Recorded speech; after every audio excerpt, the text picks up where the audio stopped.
Hi Mark, welcome to China Money Podcast. Well, thank you very much for having me on your program.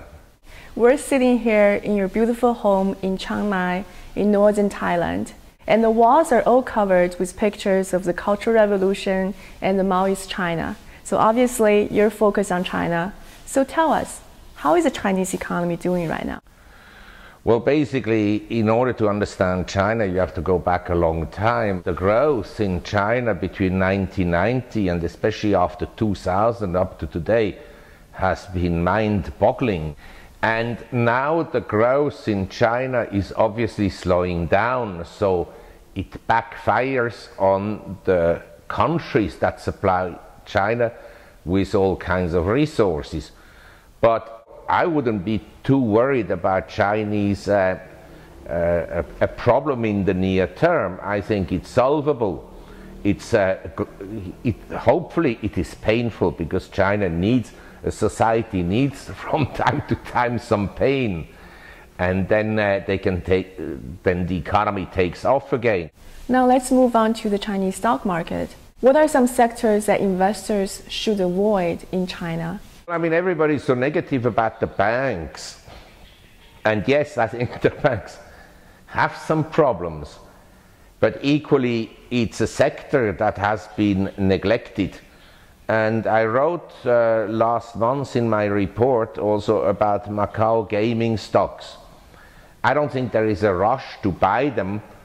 But basically, after having declined in some cases by more than 50% from the highs, Macau gaming companies are probably in a buying range.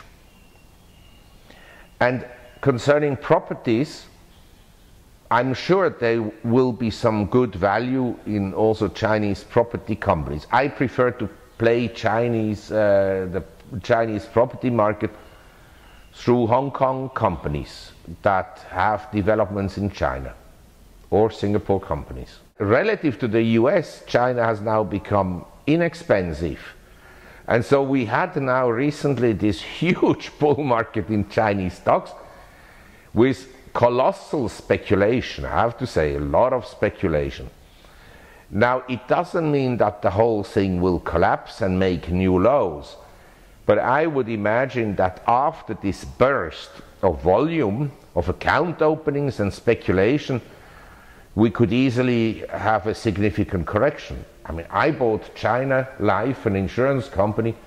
I think I paid around 21 Hong Kong dollars, and now it's close to 40. I mean, it's almost doubled in less than 6 months. And I think it can easily drop 20–30%. We have seen more of a two-way movement for the Chinese currency, the RMB.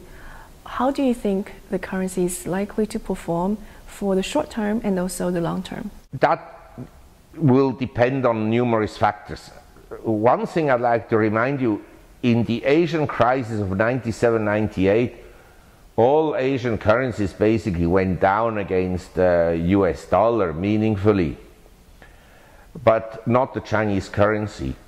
And now I believe that if other Asian countries would really follow the example of Japan and in a moment of madness try to boost their economies through a depreciation of the currency, that maybe China, if the economic conditions in China were very weak, that is the precondition, unless if there is a credit collapse, an economic crisis.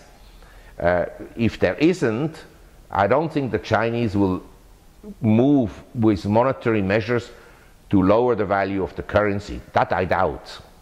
Some people are very bullish about the US dollar, and they think that there is a cyclical up move in dollars and that the dollar will stay strong for the next 5 to 10 years. That is not my view. I believe if the dollar continues to strengthen here, what will happen is that the Fed will initiate another easing program, this QE4, QE5 and so forth, to lower the value of the dollar.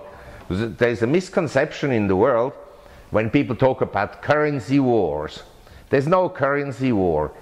there is coordinated policies by central bankers to essentially print money. And it is conceivable that China will not participate, that they will rather take the hardship.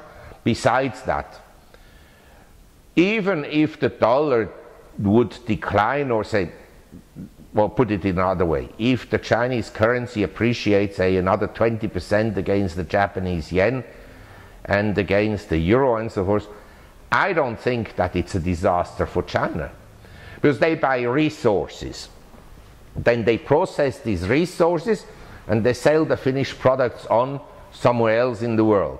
So with a strong currency they buy cheaper resources than other countries. And therefore my inclination is to think that the Chinese will not print money. China had 324 billion capital outflows in 2014, and that trend is still continuing. Are you concerned? I don't buy entirely the argument that the capital is leaving China because of loss of confidence in China.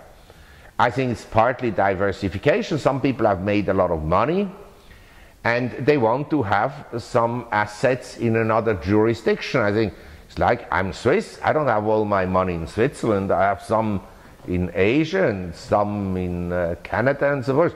If there was a complete open capital account, I would imagine that the currency would rather appreciate than depreciate.